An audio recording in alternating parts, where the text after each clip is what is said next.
السلام علیکم، کیسے ہیں آپ سب لوگ؟ امید کرتی ہوں سب خیریت سے ہوں گے۔ نیو ناول عشق مسیحا دل کی سنیک پک آپ کی خدمت میں حاضر ہے، جسے لکھا ہے منتہا چوہان نے۔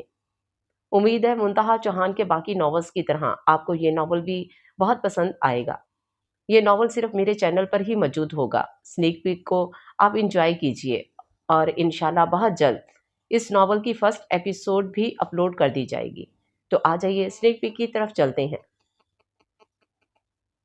ہم نہیں رہیں گے یہاں، سنا آپ نے؟ اسی وقت ہمیں واپس جانا ہے۔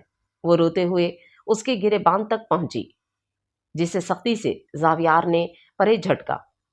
اپنی حد میں رہو، ورنہ آپ ہمارے ساتھ یوں زور زبردستی نہیں کر سکتے۔ آپ غلط کر رہے ہیں۔ دھوکے سے ہمارے ساتھ نکاح کیا اور اب ہمیں یہاں لے آئے۔ آپ بہت بڑے جھوٹے انسان ہیں۔ اپنی بکواس بند کرو۔ حرم کے رونے کی وجہ سے زاویار کا دماغ مزید خراب ہو رہا تھا۔ اب سے تم یہیں رہو گی، اسی گھر میں، سمجھی تم؟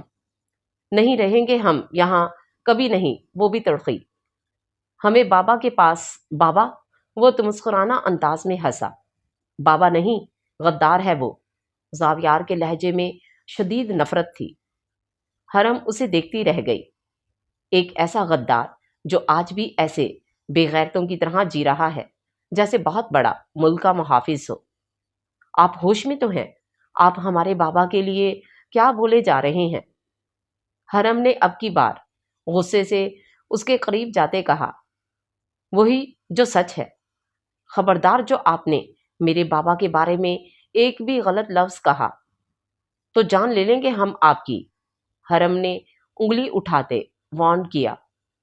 نیلی آنکھیں شدت سے پھیلی تھیں، لیکن سامنے کھڑے بے حس انسان کو پرواہ کہاں تھی۔ تمہارے اس غدار باپ کی وجہ سے میرے بابا اس دنیا سے چلے گئے۔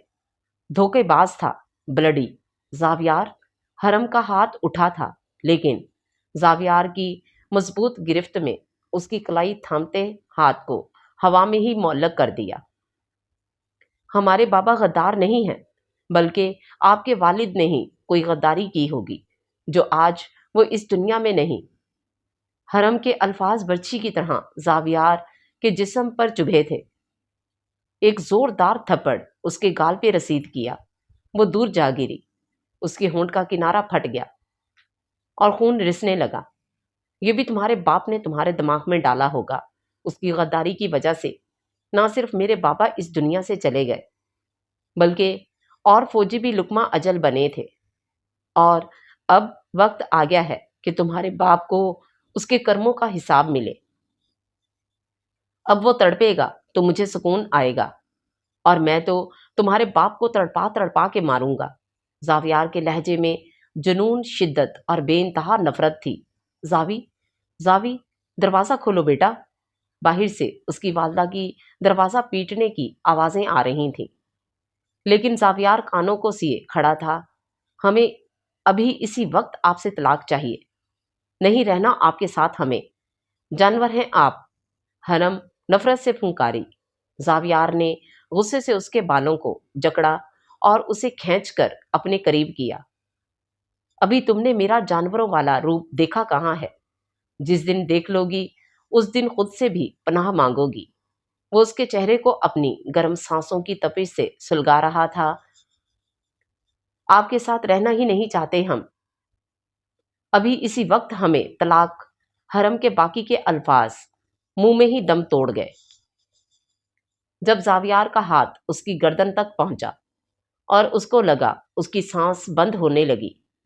مجھ سے رہائی اسی صورت ملے گی، تو رہا ہونے کے لیے تیار ہو جاؤ۔ حرم کی گردن پہ زاویار کے ہاتھوں کا دباؤ بڑھتا جا رہا تھا۔ حرم کی نیلی آنکھوں میں بے یقینی سی ابھری تھی۔ اپنے دونوں ہاتھوں سے زاویار کے مضبوط ہاتھوں کو ہٹانے کی صحیح کرتے وہ اپنا وجود بے جان ہوتا محسوس کر رہی تھی کہ تبھی دروازہ کھلا اور سیدہ بیگم اندر کا منظر دیکھتے دہل گئی۔ زاوی، چھوڑو اسے۔ سیدہ بیگم نے زاویار کے ہاتھوں سے حرم کی گردن چھڑانے کی پوری کوشش کی، لیکن وہ بے حس بنا زور بڑھاتا جا رہا تھا۔ اسے حرم کے روپ میں اس کا غدار باپ نظر آ رہا تھا جسے وہ مار دینا چاہتا تھا۔ ایک زور کا تھپڑ سیدہ بیگم سے پڑنے پہ وہ ہوش میں آیا اور جھٹ سے حرم کی گردن چھوڑ دی۔ حرم کی آنکھیں بند ہو رہی تھیں اور وہ لڑکھڑا کر نیچے گری۔